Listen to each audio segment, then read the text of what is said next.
Ici nĩ imwe tu cia mbica iria ikoretwo ikĩhumba gĩtangĩko kĩa arĩmi a ng'ombe cia iria bũrũri-inĩ arĩa harakinyĩte handũ makauga kaba nyuo nĩ ngui handũ ha kũrĩendia na thogora wa igoto. No angĩkorwo mendekithia ma thirikari ma kwarahũra ũrĩmi wa iria na njĩra ya kũgũrĩra mũrĩmi iria, ũũ nĩ kuuga ũrĩmi ũyũ nĩ ũgũcokereria. Tumekubaliana kutoka saa hii aanze kununulia wakulima wa maziwa kwa shilingi 33 kwa lita moja ya maziwa. Hiyo itasaidia wakulima wa maziwa waweze kupata bei nzuri. Mĩario ĩno yũkĩte mũthenya ũmwe tu thutha wa President Uhuru Kenyatta watha ministry ya kĩgĩna kũrekereria ciringi milioni 500 kũrĩ KCC nĩguo ĩgũrĩre arĩmi iria na gũthondeka iria rĩa mũtu ĩta njĩra ya kũnyihia wĩitangi. Na tumesema ni haramu kununua maziwa kutoka nje wakati wakulima wetu wako na maziwa ya kutosha.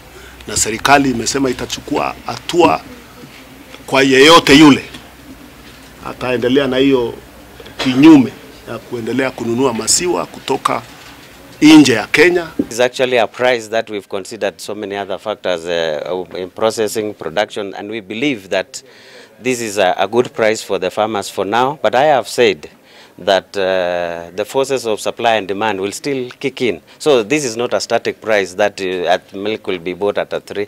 Na ĩrĩ ndũmĩrĩri yake ya mbere kuma ayukia wa wabici ya minista wa urimi, Munya nĩ ahete arĩmi a kahũa mwĩhoko kwagĩrithia thogora na njĩra ya kũhotithio kwendia kahũa kao njĩra ya ĩmwe kwa ĩmwe kũrĩ thirikari na thogora wa ciringi 20 harĩ o kilo na mageterera bonathi ya kahũa kau thutha ũcio.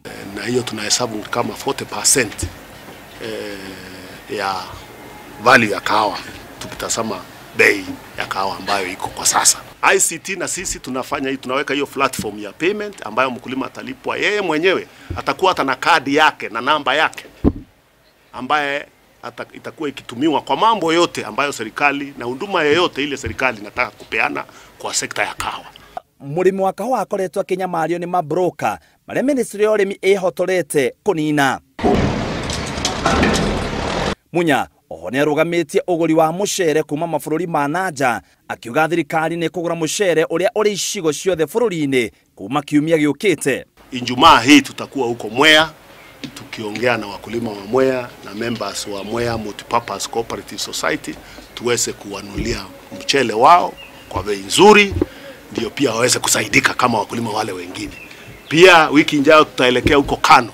Mũrũgamĩrĩri wa kĩganda gĩa New KCC Nixon Sigei augite kĩgĩna kĩrĩa kĩrutĩtwo gĩa gũtigĩrĩra thogora wa iria ndũkũgwa tondũ ũragwĩte gwa kahinda ka mĩaka 2 yũkĩte. Gĩkoretwo gĩkĩrĩrwo na gĩtangĩko kũrĩ arĩmi a iria, no rĩu nĩ gĩkeno thutha wa thirikari gũtangatha thogora mwerũ na oho ĩkauga atĩ thogora ũyũ wahota kwambatĩra kahinda gatarĩ coho, nayo KCC ĩkiuga ĩna ũhoti wa kũgũra iria rĩothe rĩrĩa rĩna mũrĩmi. Ribotera Inooro TV gĩtagwo mũitĩrĩri wa Wangari.